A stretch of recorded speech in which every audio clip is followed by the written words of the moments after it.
민수기 15장 1절로 21절입니다. 구약성경 220쪽입니다. 민수기 15장 1절로 21절까지 우리 한 절씩 교독합니다.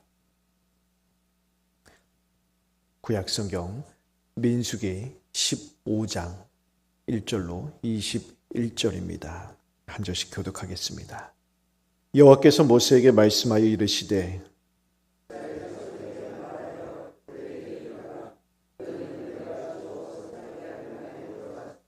여호와께 화제나 번제나 서원을 갚는 제사나 낙헌제나 정한 절기제의 소나 양을 여호와께 향기롭게 드릴 때에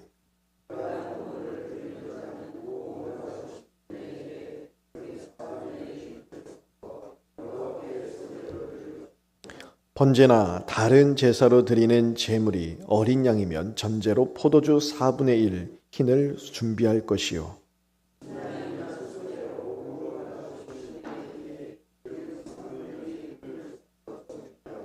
전제로 포도주 3분의 1 흰을 드려 여호와 앞에 향기롭게 할 것이요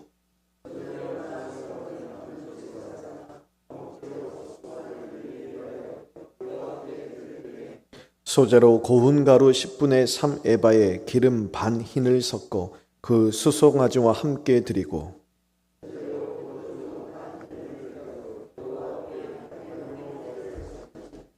수송아지나 숫양이나 어린 순양이나 어린 염소에는 그 마리수마다 위와 같이 행하되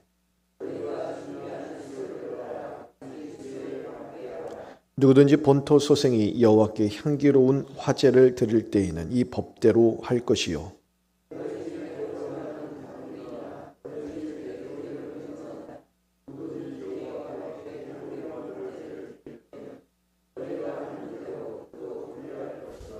회중 곧 너희에게나 거류하는 타국인에게나 같은 율례이니 너희의 대대로 영원한 율례라. 너희가 어떠한 대로 타국인도 여호와 앞에 그러하리라.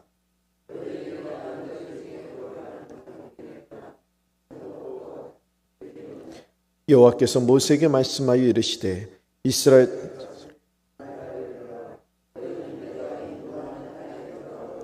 그 땅의 양식을 먹을 때에 여호와께 거제를 드리되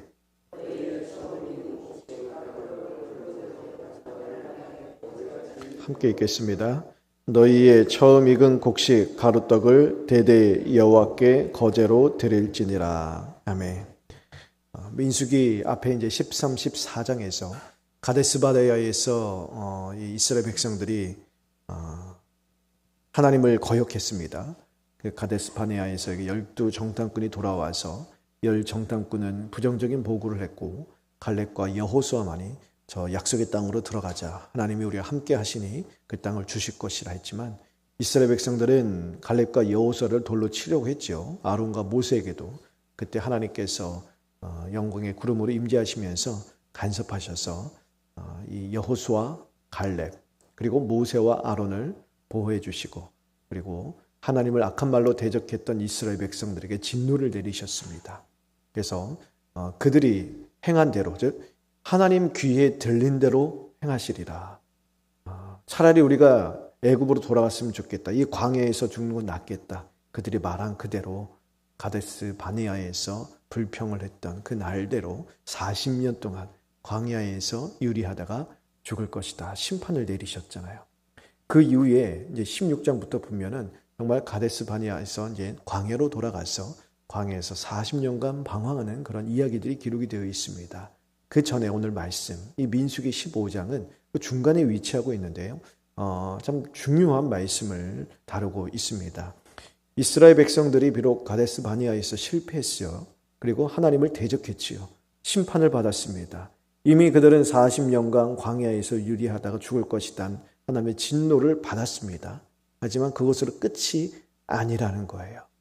오늘 본문 말씀은 그들이 여전히 하나님의 백성이기 때문에 그러면 하나님과 함께 어떠한 관계를 유지해 나갈 수 있는지 여전히 하나님 백성으로서 어떻게 거룩하신 하나님 앞에 나아갈 수 있는지에 대한 중요한 원리를 담고 있습니다.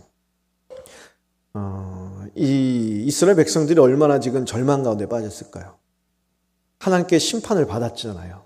이미 40년의 광야의 그런 저주를 받았잖아요. 그러니 우리가 심각하구나. 하나님께 우리가 정말 심각한 잘못을 했고, 그리고 우리의 앞날이 이제 저주가 임했구나. 그래서 이제라도 우리가 올라가겠다며 하나님은 광야로 돌아가라 했는데, 이제라도 우리가 힘으로 저 땅을 차지하겠다고 올라갔잖아요. 모세가 만류하는데도 부득불 우기면서 올라갔잖아요. 그러다가 아말렉 사람들과 그리고 산지에 있는 가나안 사람들에게 대패해서 가나안 남쪽 광야 호르마까지 쫓겨나갔잖아요. 이 모든 실패하고 절망적인 상황 속에서 오늘 하나님께서 다시 약속의 말씀을 주시고 계시죠. 그래서 오늘 말씀은 이스라엘 백성들에게 주신 하나님의 약속의 말씀인데, 어떤 말씀을 주느냐? 가나안 땅으로 들어가겠다라는 거예요. 물론 불순종한 1세대는 아니죠. 불순종한 1세대는 40년간 광야에서 지내면서 모두 다 광야에서 죽게 될 것이에요. 하지만 그들 가운데 있는 20세 이상의 어린 자녀들은 하나님께서 주신 이 약속의 땅으로 반드시 들어가게 되리라. 그 땅에서 하나님의 약속을 누리며 살아가게 되리라 라는 말씀을 주시는 것이죠. 그래서 다시 이 가나안 땅에 대한 약속을 확인시켜 주시는데, 이렇게 생각할 수도 있죠. 그게 무슨 약속입니까? 이곳이 무슨 소망과 희망이 되겠어요? 어차피 불순종할 1세대는 40년 동안 광야에서 유리하다 다 죽게 될 것. 그들의 자녀들이 가나안 땅에 들어간다는 것이 무슨 희망과 소망의 약속이 되겠습니까? 생각을 할 수도 있을 거예요. 이전에 가데스 바냐에서 불순종해서 하나님이 이들을 다 진멸하고 모세를 통하여서 다시 새로운 민족을 시작하겠다 말씀하셨잖아요. 그때 모세가 엎드려 자비와 긍휼을 구하지요.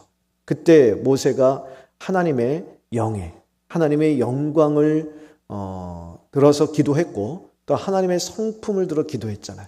그때 하나님의 성품, 어떤 하나님의 성품에 기대어서 기도를 했냐면, 하나님은 인자하시고 자비하신 하나님, 그리고 죄를 그냥 없다 하지 아니하시는 하나님, 회개하지 않고 여전히 완악한 자들의 죄를 그 자녀들에게 3, 4대까지 물으시는 하나님이시다라고 기도를 했어요. 하나님은 그런 하나님이세요. 죄를 용서하시되 그 형벌을 그냥 면하지 아니하시죠. 그래서 이스라엘 백성들을 용서해 주시기로 하셨어요. 하지만 그들이 지은 이 죄에 대한 형벌을 없다 하지 아니하시고 죄에 대한 형벌로 말미암아 1세대는 광야에서 40년 동안 다 죽게 되리란 벌을 내리셨잖아요. 그런데 그 가운데서도 그들의 자녀들, 그 다음 세대는 약속의 땅으로 들어가게 되리라는 거예요. 원래 하나님은 그들의 이 죄를 3, 4대까지 물으시는 하나님이에요. 그만큼 죄가 가볍지 않다라는 거예요.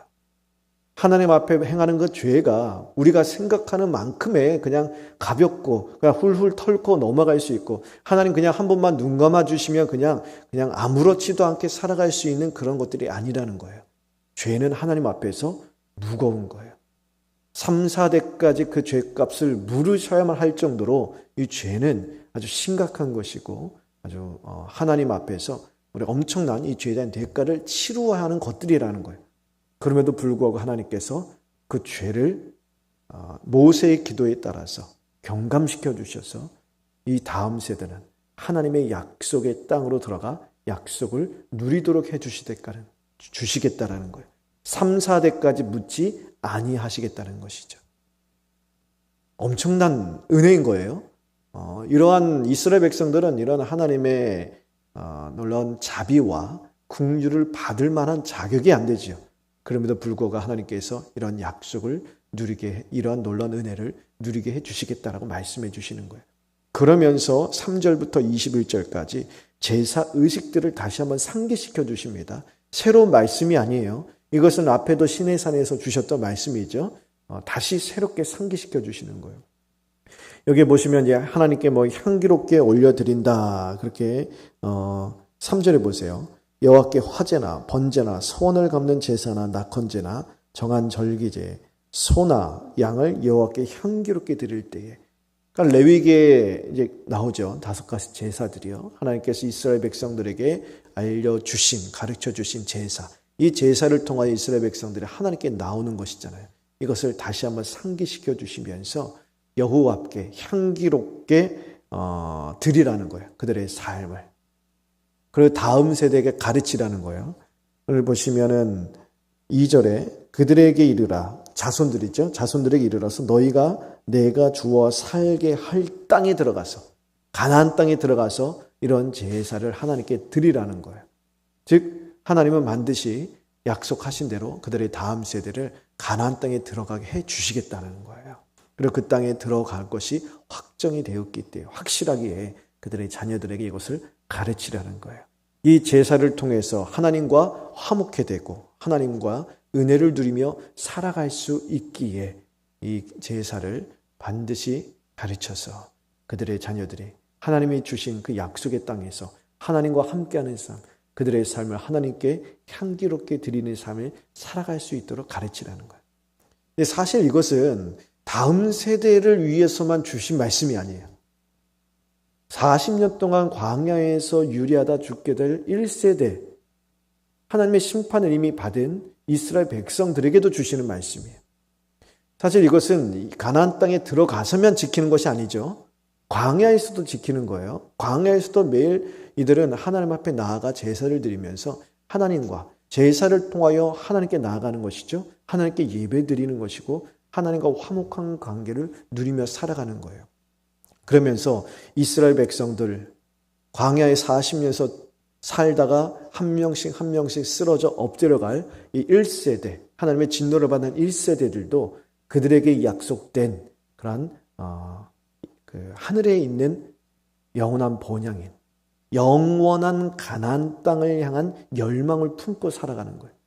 이 하나님의 약속의 말씀을 붙들고 제사를 통하여 그들의 죄를 회개하고 하나님 앞에 나아가 하나님께서 주시는 장래의 영광스러운 소망을 품고, 비록 우리는 육신이 광야에서 40년 동안 방황하다가 이 광야에 묻히게 되지만 우리의 영혼은 하나님이 우리에게 예비하신 저 영원한 약속의 땅인 영혼의 영원한 가나안 땅으로 들어가게 되리란 소망을 붙들고 그 소망으로 이 광야의 험한한 그런 세월을 살아가게 된다는 거예요.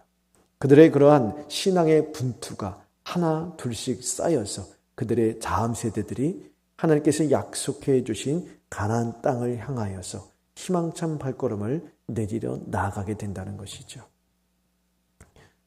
이처럼 이스라엘 백성들은요, 하나님께서 주실 광야에서도 베풀어 주시는 그 은혜와 자비, 그리고 그 하나님의 은혜와 자비를 깨달아 제사를 통하여 하나님께 나아가 회개하며 주의 말씀을 10년간 되새기고 장래의 영원한 소망을 품고 살아가는 그러한 이스라엘 백성들에게 천국의 영원한 본향으로 인도해 주시는 그러한 하나님의 놀라운 역사를 이들 가운데 부어주시고 계시는 거예요.